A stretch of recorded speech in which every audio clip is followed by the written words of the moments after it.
बिस्मिल्लाहिर्रहमानिर्रहीम। अस्सलाम वालेकुम मेरे दोस्तों बुजुर्गों से, कैसे हैं आप सब? उम्मीद है सब साथ खैरियत से होंगे, जहाँ रहें खुश रहें आबाद रहें। तो दोस्तों, आज मेरा जो टॉपिक बहुत ही हसास है और बहुत ज़रूरी भी है।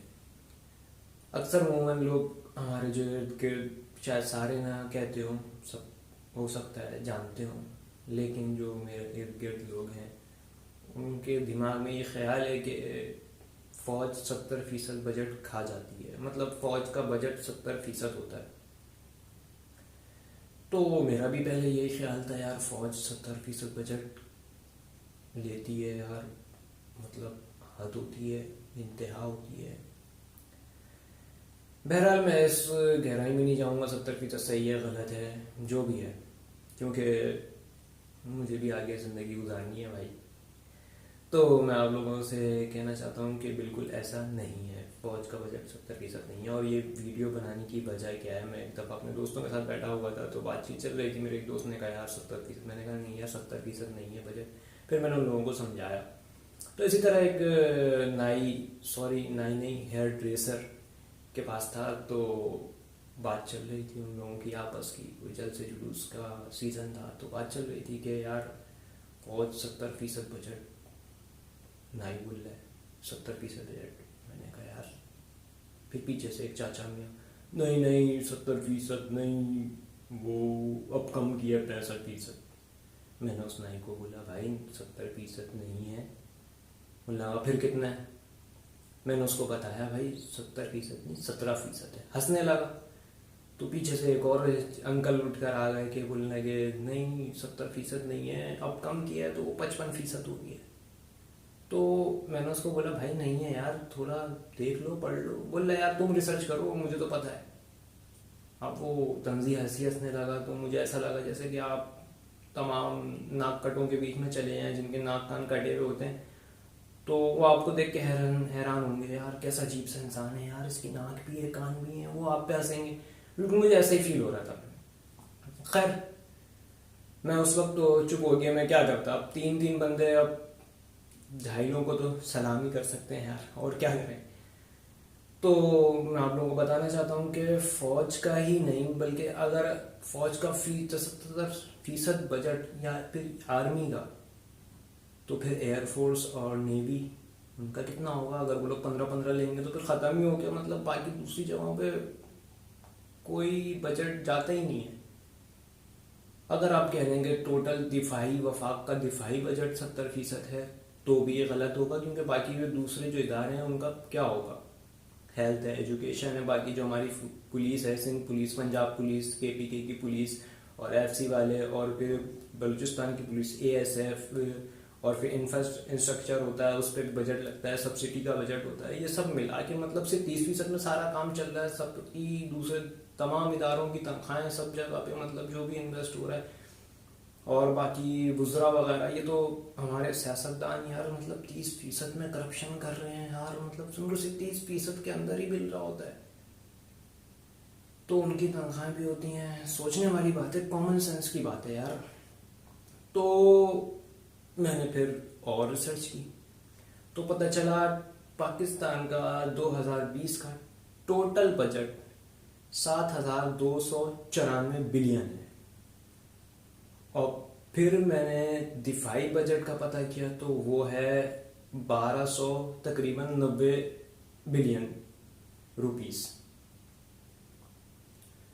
तो अब कैलकुलेशन आप खुद कर लीजिएगा। ये 17% थोड़ा ऊपर नीचे आ रहा है, 17-18 के दरमियान आ रहा है, लेकिन 70% सोचने वाली बात है। खैर, मैं आप लोगों की, मेरी छोटी सी वीडियो बनाने का मकसद यही है कि यार थोड़ा पढ़ लिया करो, थोड़ा समझ लिया करो यार। मतलब नाई की दुकान पे बैठ के इस तरह की बातें कर रहे हो, चलो कर रहे हो यार, तुम्हारी मर्जी है। होटल वगैरह में इस तरह की बातें चल रही होती हैं, तो वो अलग बात है। फौज से जो इख्तलाफ है भाई, सबको होता है, हर किसी से इख्तलाफ होता है, पॉलिसीज से इख्तलाफ है, कर लो, कोई बात नहीं यार। हम आवाम हैं यार, हम इख्तलाफ कर सकते हैं, क्योंकि हमारे ही टैक्स का पैसा है जिससे ये हमारे मुहाफिज हैं। फौज हो गई, पुलिस हो गई, बाकी दूसरे इदारे हो गए, सियासतदान हो गई, कहाँ से इनको मिल रही है, सैलरी मिल रही है या फिर जो भी मिल रही है, जो भी इनका वो है सब, वो क्या है, हम आवाम के पैसों से ही है ना, तो हम एतराज़ कर सकते हैं, लेकिन थोड़ा सेंसिबल एतराज़ तो करें। मतलब कुछ भी उठाया, कुछ भी बोलना शुरू कर दिया, कहीं से सुना हाँ भाई ये है, मतलब हम लोग बुराई की बात जो सुनते हैं ना यार, ये मतलब कोई बेगैरत इंसान है, तो मतलब एक बंदे ने कह दिया यार ये बोल रहा है ये बेगैरत इंसान, यार उसके साथ तो क्या एक्सपीरियंस रहा हो, उसके साथ हुई हो कोई बेगैरती, क्या पता जो तुम्हें बता रहा है वो खुद बेगैरत हो, उसने उसके साथ बेगैरती की हो तो उसने जवाब दिया हो, लेकिन हम वही सुनते हैं फिर आगे फैलाते नहीं यार ये बेगैरत इंसान है। हम खुद अपनी रिसर्च नहीं करते, हम नहीं यार ये चीज़ बुरी है, यार ये चीज़ बुरी है, ये चीज़ बुरी, हम बुराई को ज़्यादा फैला रहे होते हैं। तो कहने का मकसद ये है कि पहले खुद भी कुछ कर लिया करो, और दूसरा ये मैं अपने कुछ सियासी लोगों से कहना चाहता हूँ यार, मतलब किसी के कोई बंदे को अगर कुछ कहा जाए ना तो मतलब बंदा गद्दार नहीं जाता। अगर आप फौज की कुछ पॉलिसी उससे खिलाफ होता है किसी को, तो मतलब किसी ने कुछ कह दिया यार ये गलत किया है, जैसे परवेज मुशर्रफ ने बहुत सारे गलत इकदाम किए हैं, अब तो क्या मतलब हम गद्दार हो गए, हमने जो सच कहा तो हम गद्दार हो गए, या फिर किसी ने भी कहा तो वो गद्दार हो गया। तो किसी इदारे की खामी को निकाल के उस पर एतराज़ करना, और वो इस वजह से एतराज़ ना किया जाए कि यार उसको बदनाम करने के लिए, लेकिन उसको ठीक करने के लिए एतराज़ करना हमारा हक है, हमें करना भी चाहिए। हमें जहाँ पुलिस रिश्वत लेती है तो पुलिस में फिर अच्छे लोग भी हैं, लेकिन इदारा सिस्टम तो है ख़राब, तो उसके बारे में हमें बोलना चाहिए। जो जगहों पे जो ऐसा एजुकेशन का हाल किया हुआ है हमारे सियासतदानों ने, भैंसें बांधी हुई हैं, हेल्थ का हाल देखो, आप सिविल हॉस्पिटल जाओ, वहाँ बंदे नीचे ग्राउंड पे ज़मीन पे सो रहे हैं, मरीज हैं बेचारे यार, वो वैसे ही बीमार हैं, उनको क्या माहौल दिया जा रहा है। ये हमारा हक है, हमें इस तरह का एतराज़ करना चाहिए, लेकिन नाजायज़ नहीं करना चाहिए। हमें झूठ का सहारा नहीं लेना चाहिए। बाकी अगर पता नहीं है तो पता करना चाहिए। बाकी हर किसी के हाथ में मोबाइल, एक गूगल होता है, गूगल सब कुछ तो नहीं बताता, लेकिन बहुत सी चीज़ें वो सही भी बताता है। अब वो गूगल से आप पूछोगे कि यार मेरा शौहर रात के 2 बजे कहाँ था, तो वो नहीं बताएगा, या फिर मेरी वाली क्या कर रही है, किससे बात कर रही है, वो गूगल नहीं बताएगा। लेकिन बहुत सी चीज़ें जो गूगल के पास हैं वो बहुत ऑथेंटिक भी होती हैं।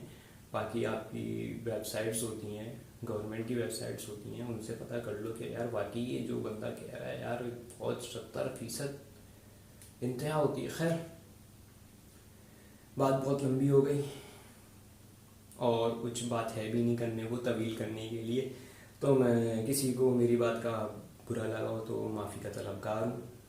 और मैं अपने इदारों से भी कहता हूँ भाई, अगर मैंने कुछ गलत कह दिया हो तो ये नहीं है बाहर भी को आके लग जाए तो, और हमारा भी काम हो जाए। खैर, दुआ में याद रखिएगा, अपना ख्याल रखिएगा।